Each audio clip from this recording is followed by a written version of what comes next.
right, here we go. Sarah here. Welcome back to another episode of You're Fucking Welcome.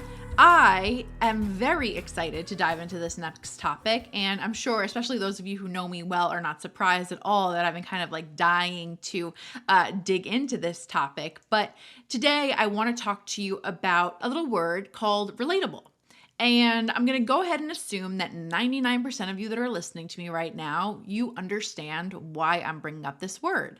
And I don't want to rehash it, especially in details. I don't feel as though the entire situation deserves any more time or any more energy or any more drama. And so I'm going to go ahead and skip the details, but in a very teeny tiny nutshell, in case for whatever reason you don't understand what I'm talking about, there was an influencer, if you will. I don't know what else to call her. Let's call her an influencer.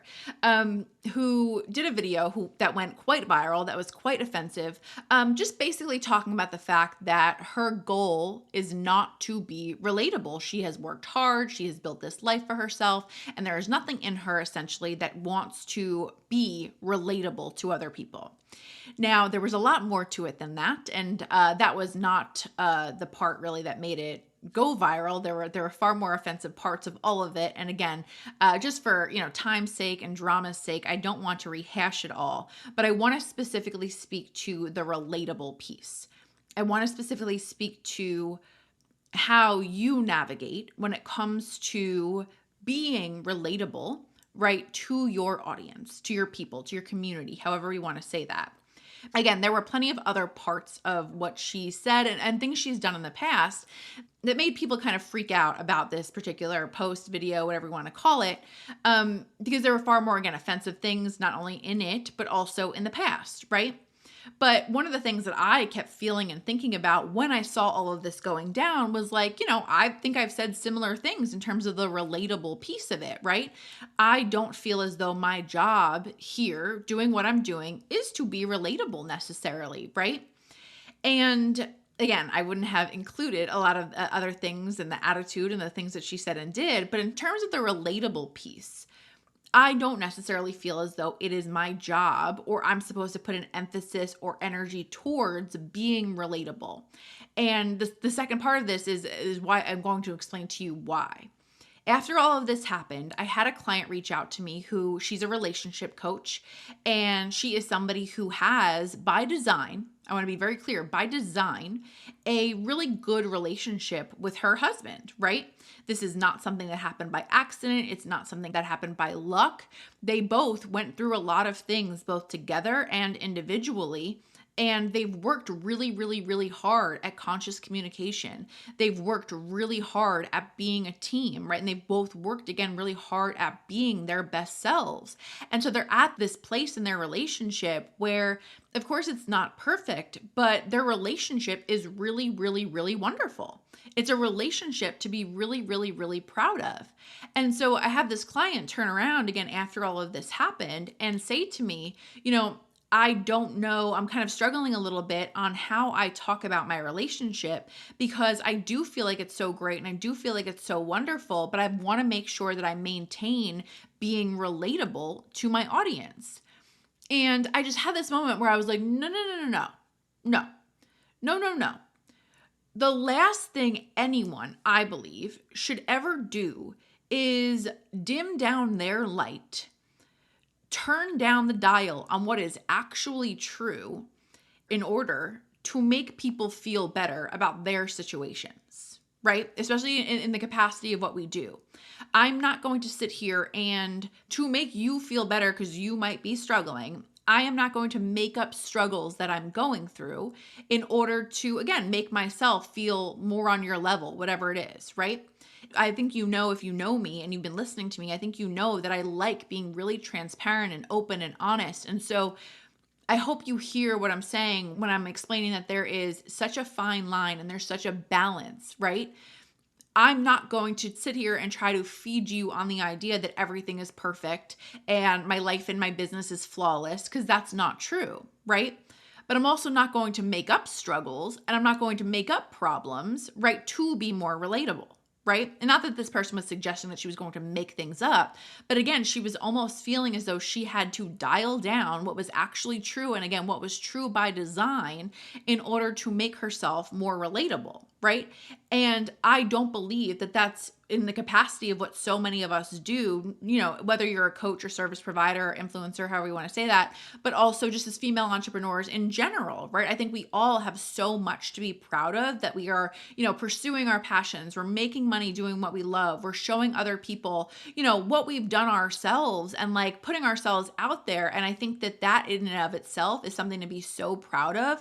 And so the idea that any of us, any single person listening to me right now would ever dim their light because they feel like they're supposed to, like, that makes me so deeply sad.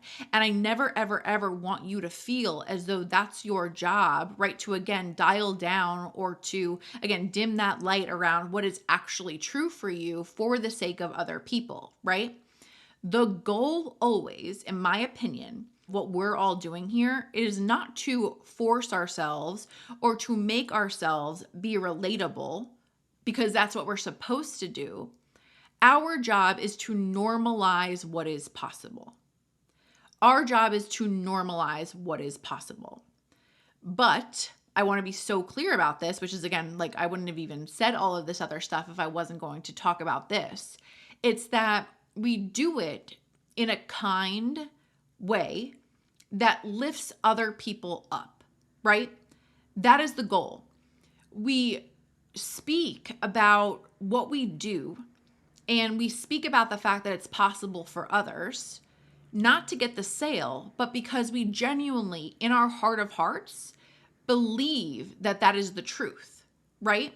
And so again, I, like, in her situation, if we're looking at this particular client, I want her to own the fuck out of the fact that, like, she's got a damn good marriage at this point in her life. And I also want her to own the fuck out of the fact that it was not easy. Own the fuck out of the fact that, like, they have worked hard to do it together, whether that was reading books together or again, having individual conversations with friends, having really hard conversations with one another, fighting things out in moments where it was really difficult, right? Owning things that were really uncomfortable and sharing that with one another so that they could get back onto the same page. I want her to own that, again, she's in a great place right now. But I want her to own the fact that we worked hard to do this. And so from my heart to yours, I believe that if you put in this kind of work and energy and attention and communication in your relationship, you can have this too. And I want her to say that because she believes it, right? That is the goal always. And again, if we're turning it back around on me, I want to always, right? My goal is always to be open and honest about the fact, like I said, not everything is perfect. Of course it's not. I have moments where I struggle. I've had a lot of moments where I struggle. They're not nearly as often as they were at one point in my life and in my business, but they certainly still happen. Like, you don't get to a point where, again, you make a certain amount of money and now everything is smooth sailing. It just doesn't work like that. And I always think it's so important to remind you of that, because romanticizing this happily ever after that's never going to come anyway, it's going to make you miserable, right? And so again, I'm standing here as somebody, or sitting here as somebody, saying to you that not everything is perfect, but I also know that I have a lot to be proud of. I've created and I've built a lot that I'm proud of. And if I'm talking about, what I've done, or again, let's just say the money that I'm making or whatever it is, how I'm spending my money, it might not be relatable to you. And that's okay. But if I am speaking and saying those things in a way that is truthful and in a way that is expressing to you that I believe that you can create it too if you want it, I would be doing you a disservice to not be open and honest about that.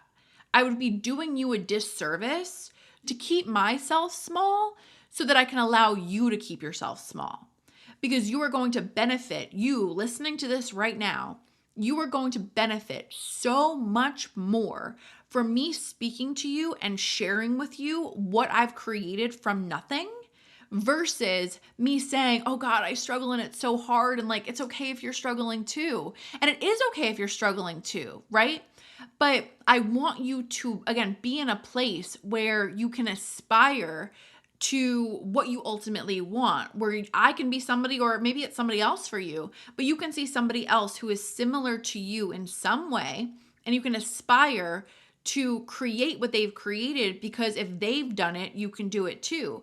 I believe with every bone in my body that if I did this, you can do this too.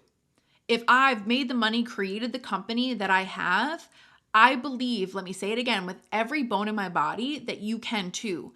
That is why I do what I do. It's why I do what I do. And so maybe, again, certain things might not feel relatable to you in any given moment, but and I'm sure there might be things that I say that trigger you. God knows I've gotten triggered many, many times hearing people, in business, right? Like that's a normal part of all of this. And I think that oftentimes our triggers can teach us so much, right? In terms of like where the gap is between where we are and between where we want to be, right? I think those are the most powerful learning moments that we can possibly have, right? But I hope you're hearing me when I'm saying that it's not my job to dim down what is true. It's my job to normalize, right, what is possible. And it's my job to believe that it's possible, and therefore, again, share it with you in a way that is authentic and real and honest. Because I'll say it again, I believe, right? I believe that you can have and create the business that you want to create, right? That is why I do what I do. And so the other part of all of this that I want to say is that the goal as well, in my opinion, and this is, the whole show is my opinion, right? But like this, in my opinion, is the important piece of it. That you're always making sure you are doing it in a way that brings value, right? Because here's the thing. I think that this is my opinion. But I feel as though, going back to being in the coaching space specifically for, a couple of years now, right? Since 2015, I guess officially. I've had a business longer than that, but I've really only been coaching for about 6 years. I was going to say 5 years. I keep thinking it's 2020. Who knows? Well, who knows what year it is?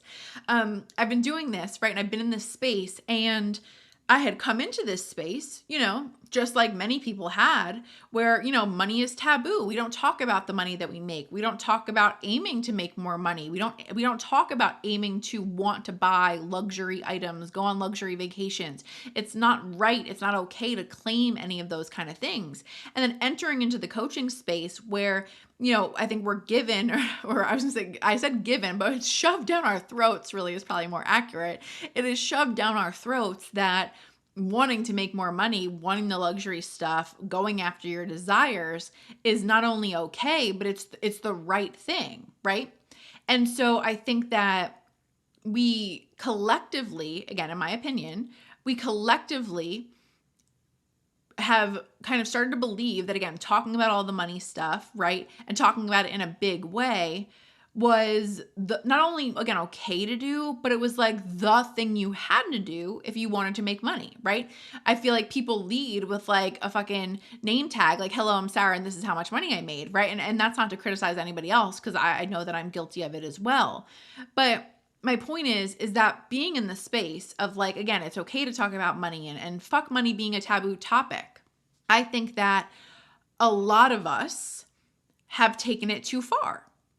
And I've shared this story with clients, but I don't think I've ever shared it really publicly. But last year, in the beginning of 2020, before COVID really started or anything like that, long story short, I had gone to a taping of Ellen. My friend was visiting me and she wanted to go see the show. So I said yes. And that's just not my thing. It's a long day and you're doing a lot of waiting and I don't want to dance in the audience. Like, it's not really my thing. My friend was visiting. She wanted to go. So we went. And it was the episode where Jennifer Aniston guest hosted and, announced that, hey, we're going to give you guys, tickets to come back for 12 days of giveaways. And everyone obviously in the audience bugged out. My friend was so excited. And I'm just in there like, fuck, I got to do this again. Like, it's a long day. It's just, there's a lot going on. And it's, I'm always in like, God, I could have, created a sales funnel in that time. It's a long day, right? And I ran into a friend that night and I was telling her something along the lines of like, oh, we got invited back to the 12 days giveaway, blah, blah, blah. And I was like, everyone was so excited. And I said something like, but like I could buy all those things myself. And I walked away from that conversation and I was like, you just sounded like such an asshole. Like, it was really a moment where I caught myself, where I was like, you've taken it too far. Like, you sounded like an asshole just there.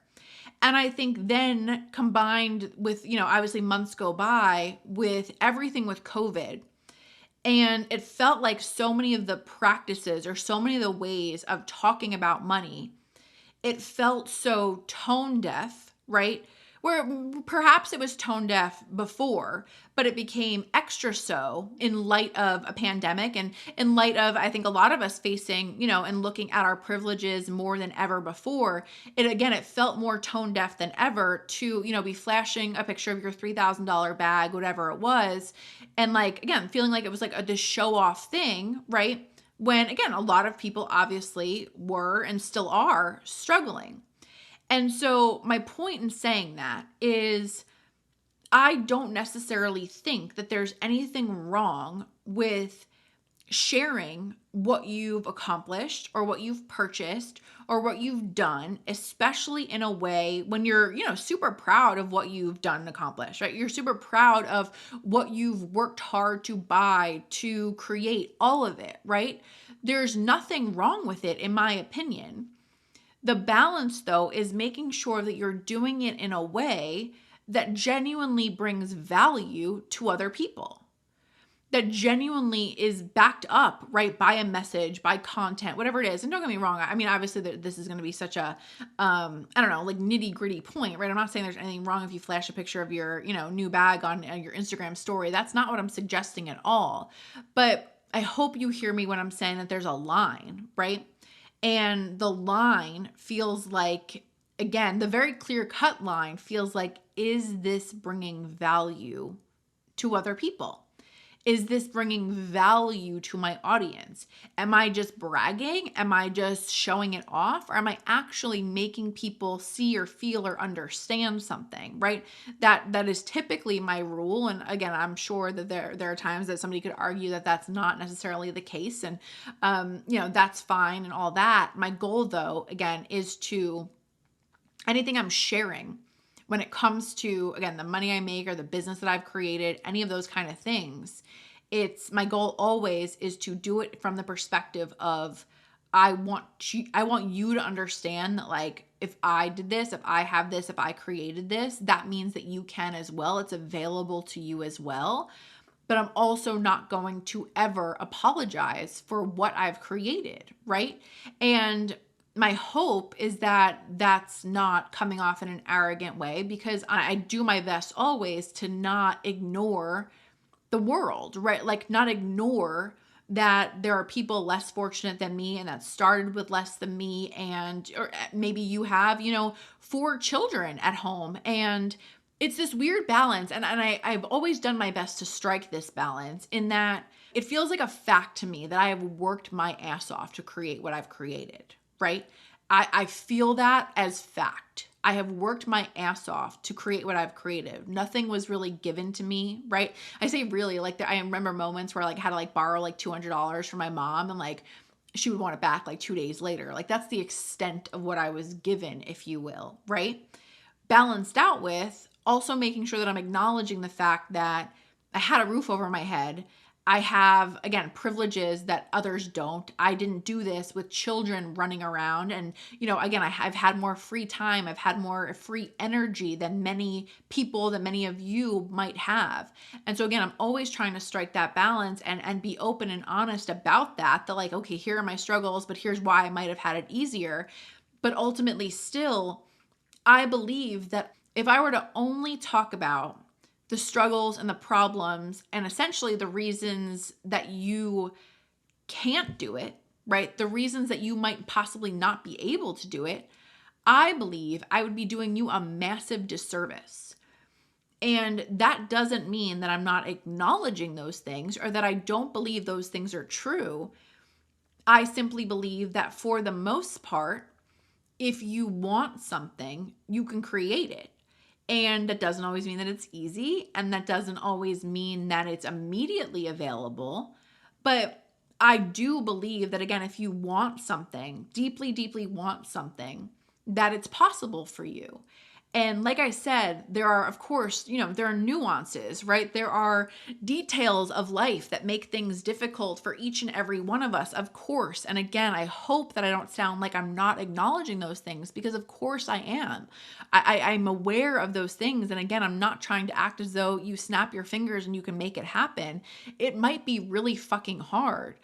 But I believe that, again, I would be doing you a disservice to not spend my time and energy making you believe that it's possible for you.